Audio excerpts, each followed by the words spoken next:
Les 4 châteaux dont les vestiges se trouvent encore aujourd'hui dans le territoire d'Arviers avaient une fonction plus fiscale que militaire. En effet, chacun d'eux contrôlait l'un des chemins sortant de la Val-Grisanche.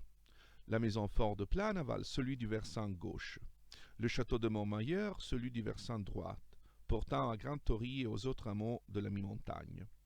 Le château de Rochefort contrôlait le pont de Leverogne et le château de la Motte était au carrefour des chemins pour Intro et Villeneuve.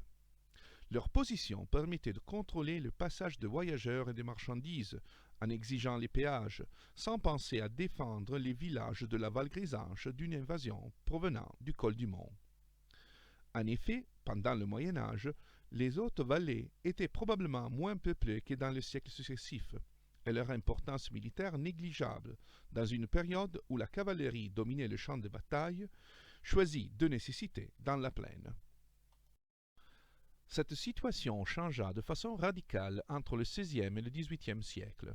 D'un côté, le développement des armes à feu réduit l'importance de la cavalerie et permit à l'infanterie une mobilité de plus en plus accrue. En même temps, l'affirmation du principe des frontières naturelles, établi sur la ligne de partage des eaux, à partir de la paix de Pyrénées en 1659, imposèrent la nécessité d'arrêter les invasions le plus proche possible à la ligne de frontière. En conséquence, la défense du col du Mont devint une priorité qui se transforma en urgence pendant la guerre des Alpes entre 1792 et 1796. C'était la période de guerre de la Révolution française. Les armées de la Nouvelle République, après avoir repoussé l'invasion des Autrichiens à Valmy en septembre 92, avaient envahi à leur tour les pays confinants, prétendant libérer les peuples frères parlant le français, comme les Belges et les Savoisiens. Après avoir occupé avec facilité la Savoie, les armées révolutionnaires furent arrêtées sur les Alpes. Pendant 4 ans, l'armée sarde tint avec succès ses positions, mais la défense de la Val-Grisanche fut assurée par les milices locales.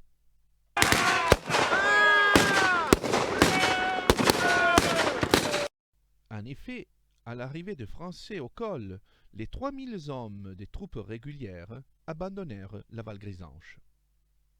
Alors, le capitaine Jean-François Chamonin, originaire de la vallée, refusant de livrer son pays natal aux armées révolutionnaires, prit en charge les dépôts d'armes et de matériel abandonnés sur place par l'armée royale, organisa ses compatriotes et s'opposa de façon si efficace aux Français qu'ils ne purent descendre du col pendant 3 ans.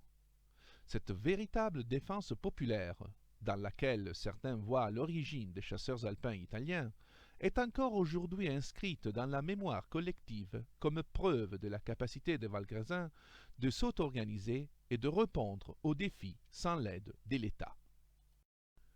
Mais les pierres aussi témoignent de cette guerre.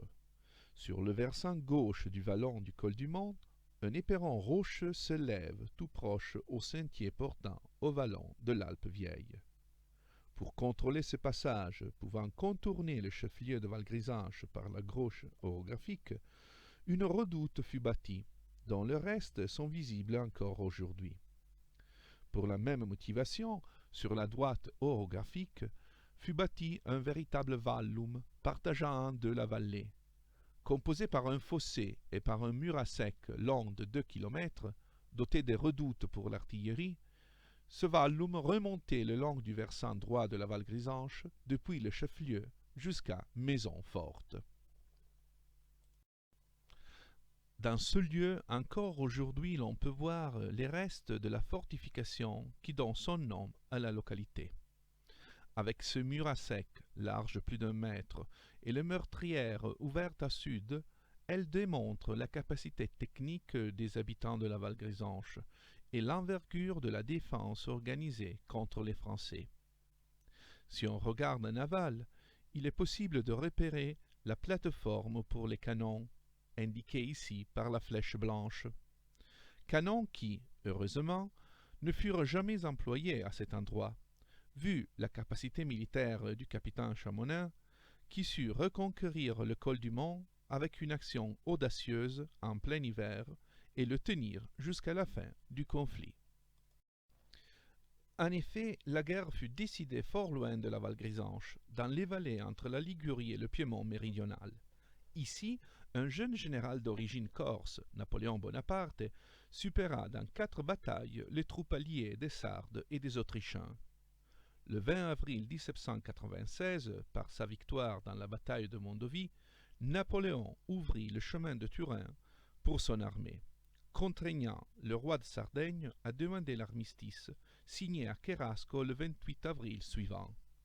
Par cet acte eut fin la guerre des Alpes, et la vallée d'Aoste dut se soumettre aux armées françaises.